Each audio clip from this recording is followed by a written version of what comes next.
Thank you for clicking. Please subscribe. Today we shall check at the tension between the Ukraine and Russia that has come up again in the past few weeks.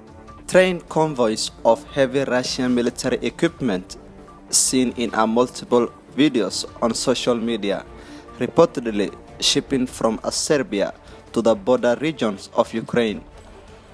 The Great Street Bridge of the occupied Crimean Peninsula shut down previously, apparently for a major shipment of weaponry. An uptick shelling along the line of control separating Ukrainian forces from the Russian-backed fighters in eastern Ukraine. Is the Ukrainian-Russian Cold War about to go hot? Amid to talk war, here are the 6 questions framing the flip-up in tension between the Russia and the Ukraine, and some are potential answers.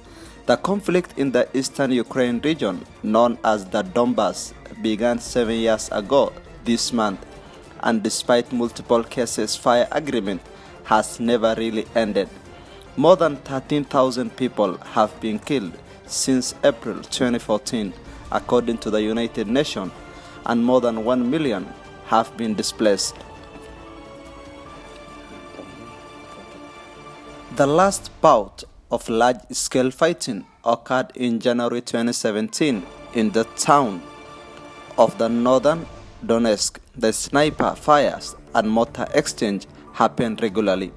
More than 70 Ukrainian military personnel have been killed and several hundred wounded since the beginning of 2020, Ukraine officials said.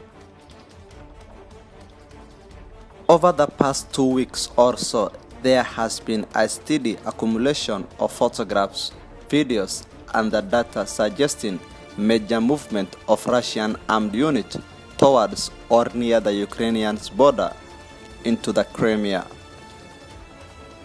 The armament is to send a message to the Kiev and the West that Russia is willing to put the boots on the ground, and a lot of them very quickly.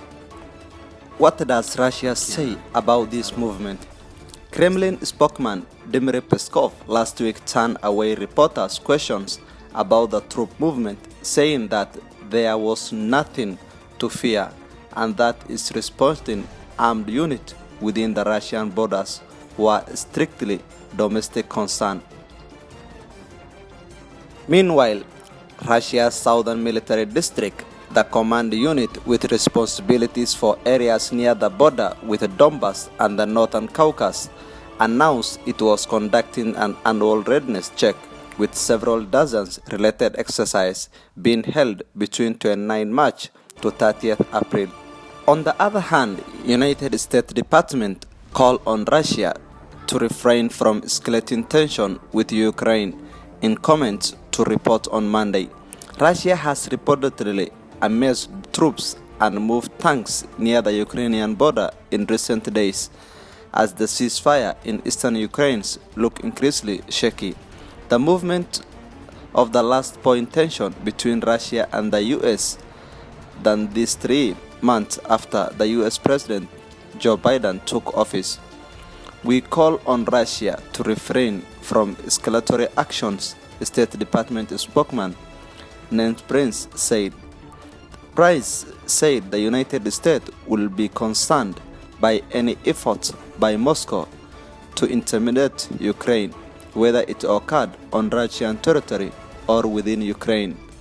He declined to say whether the US believes Russia is preparing to invade the former Soviet Republic.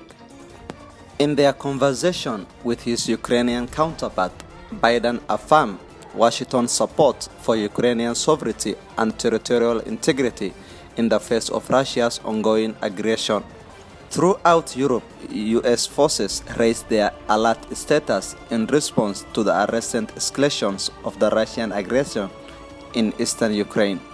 Last July, all the sides of the conflict agreed on ceasefire in the eastern Donbas area, but starting in mid-February, increased fighting has further undermined an already fragile peace in the region. Let's see what is the NATO's position. The call between the two leaders came after the NATO alliance expressed concern over what is said was a large Russian military buildup on the Ukrainian eastern border, warning Moscow against any further escalation of the situation. NATO will continue to support the sovereignty and territorial integrity of Ukraine. We remain vigilant and continue to monitor the situation very closely, NATO spokesman told German newspaper. The alliance will continue to support Ukrainian sovereignty and territorial integrity, he added.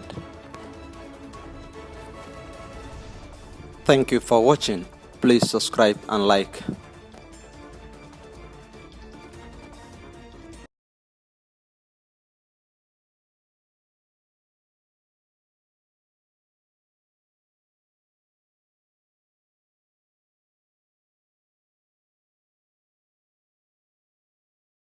Thank you for watching. Please subscribe and like.